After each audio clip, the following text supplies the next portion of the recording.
today's Lash confession, we are going to talk about credit. Credit, how, does it even work? What is it? How do I learn about it? Okay, maybe a lash artist starting your journey, and maybe you're trying to get into a space to rent out, or maybe you are trying to get into a apartment or a house or whatever, a new car, all these things. Especially as you start your journey as a lash artist, you start making money, you start have extra to be able to buy things for yourself and, move on up in life. So I want to share with you a little bit about my credit journey, and maybe it will help you and help you feel more excited and more confident to dive into it.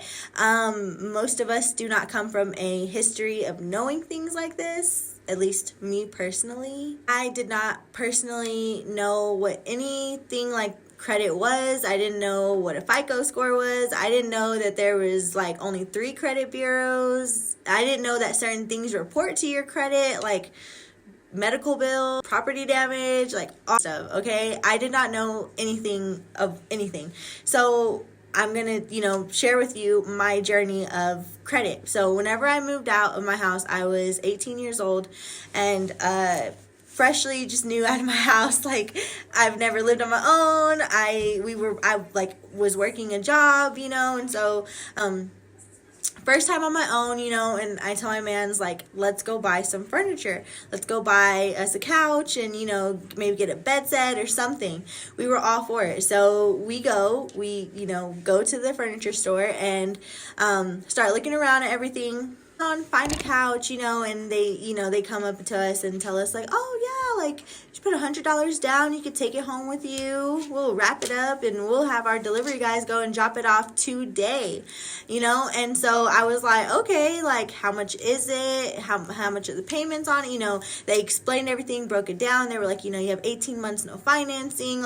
I don't know anything of anything, so of course whatever they're telling me, I'm just okay, sounds good, I can make the payment. You said I have this long to pay it off, it'll be perfectly fine.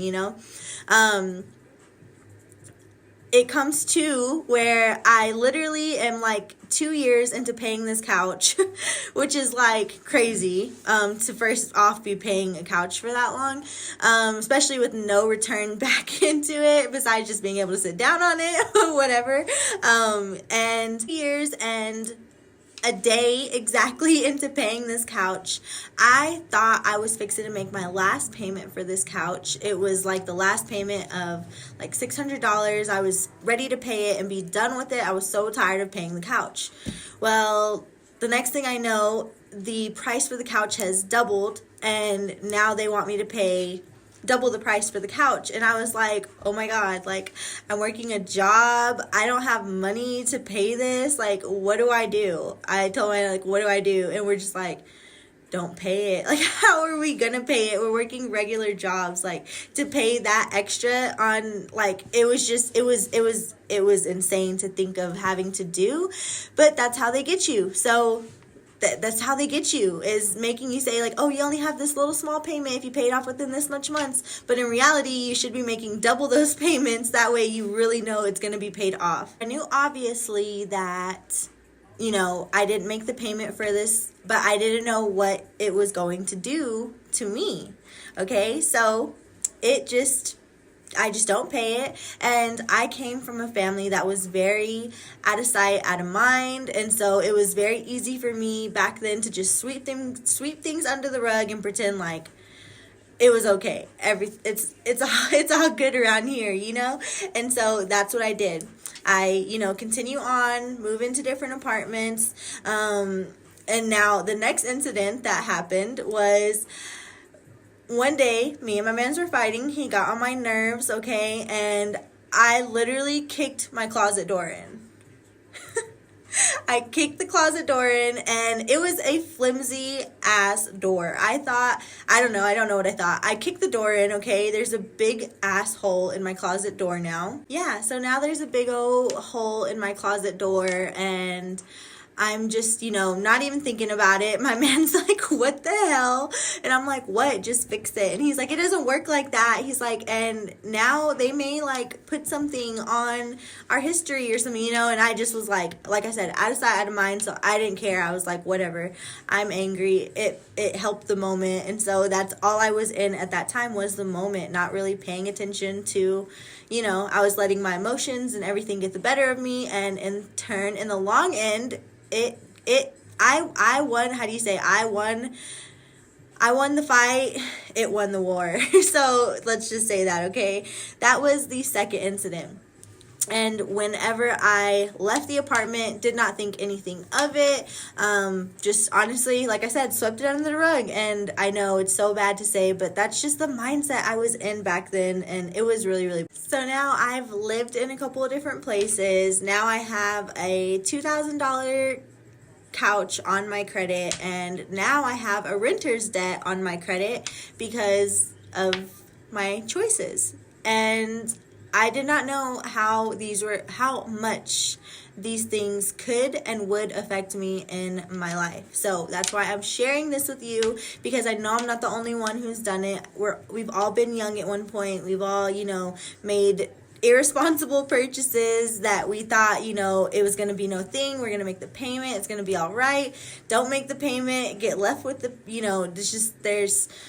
that's why I'm sharing this. So that way someone out there who is younger or is currently going through this can learn from this and can fix it. So I'm going to give you some free game. Now, I'm not a credit coach.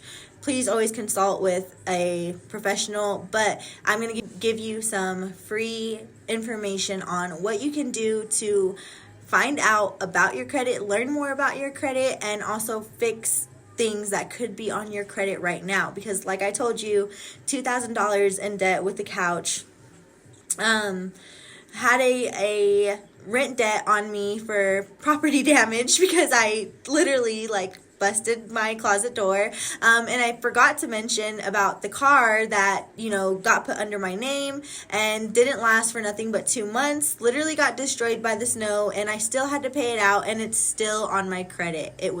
I got to get off, but it was still on my credit after all of this time. So I'm going to share with you the tips and how you can really protect yourself and really learn about this, because like I said, most people in Hispanic culture and even just in minority communities don't know a lot about this, especially lash artists. And first off, let me say I paid a lot of money to learn this. I think I might have already said that, but I paid a lot of money to learn these small steps that I'm fixing to share with you, okay? So write it down, get out a pen and paper. It's steps that are really, really small and simple, but they will change your credit game. Guarantee. Okay, so I'm going to tell you exactly how to do it. Like I said, get out your pen and paper. That way you're going to literally just write this down step by step. If you do exactly what I say, I promise you it will do wonders. It will really, really help, okay?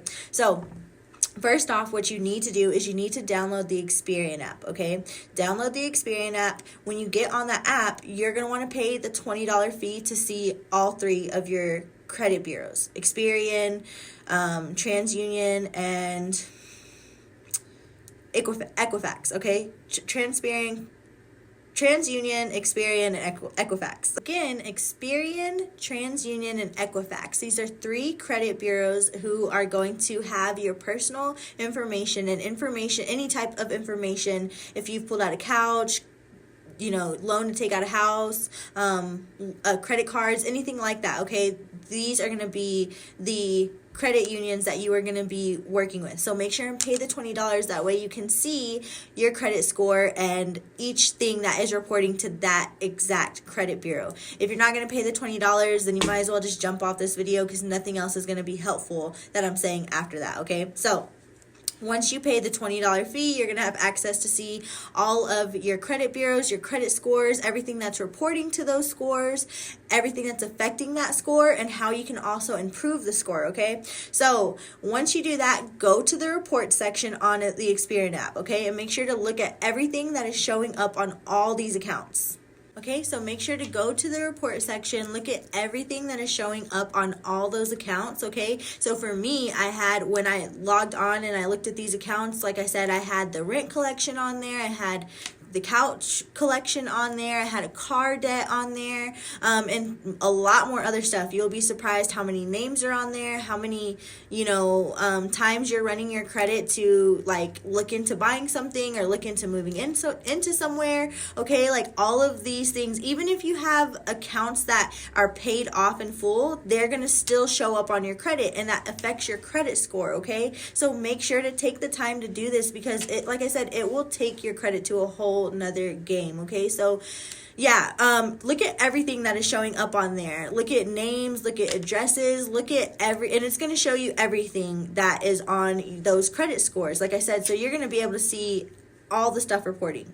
You're going to be able to see what type of names are on your profile, addresses, all kinds of stuff like phone bills, light bills. If there's anything that you have not paid, that you haven't paid, that's going to be on here. But there also will be a lot of stuff that you'll be like, I have no clue what that is. I've never even been to Michigan. What?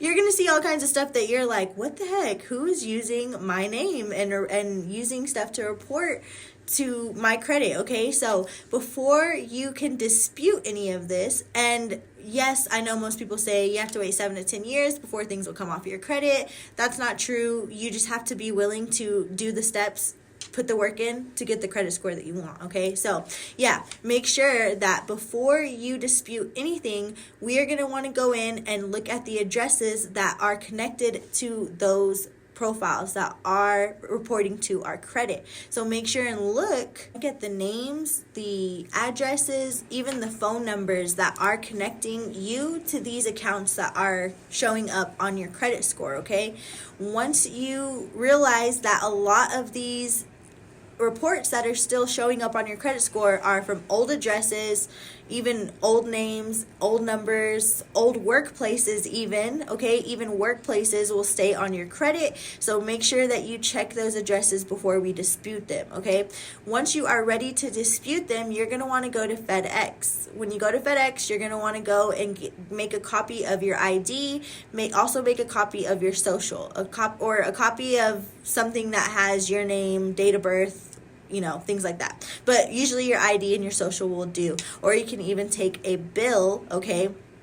And what you want to do after you go and make a copy of this is you want to go and write on the dispute letter. So once you make a copy of your ID and your social, now you're ready to send in your dispute letters to those 3 credit bureaus that we talked about: Equifax, TransUnion, and Experian. Okay, so on the dispute letter, make sure that you write down wherever you printed your ID and your social, you're going to write on that letter and say, there is addresses that are incorrect. There are names that are incorrect. The only name that should be on my profile is state your name. So like mine would say, the only name that should be reporting is Kristen Rocha. All other names are incorrect. All other addresses are incorrect. The only address I have is, and then state your current address, okay? That way, whenever we give them our newly updated information, now we are going to send those into all 3 credit bureaus through the mail. Okay, so you're going to send those off in the mail to the credit bureaus. That way they can get your updated information. So remember that your profile needs to only have 1 name, 1 address, and 1 proof of employment. Make sure it doesn't have, like I said, any old jobs, any old addresses, any old names, or even if it has like, Kristen B. Rocha, that's not it. It doesn't need to have no initials. It needs to just be your first and last name, or if you wanted to just do your first and middle, then make sure it is just that on your profile, okay? Like I said, once you've sent these into the credit bureaus, we're going to wait 30 days, all right? Now, this is where our Experian app comes back into play, because once we wait 30 days after we have reported our new information to the credit bureaus, now we are going to go back to the Experian app, and now that our information is updated, none of the old addresses or old names are attached to you anymore, then you're going to go in and dispute everything. It's going to come right off. It's literally that simple, okay? It's going to come right off your credit and you're going to be free.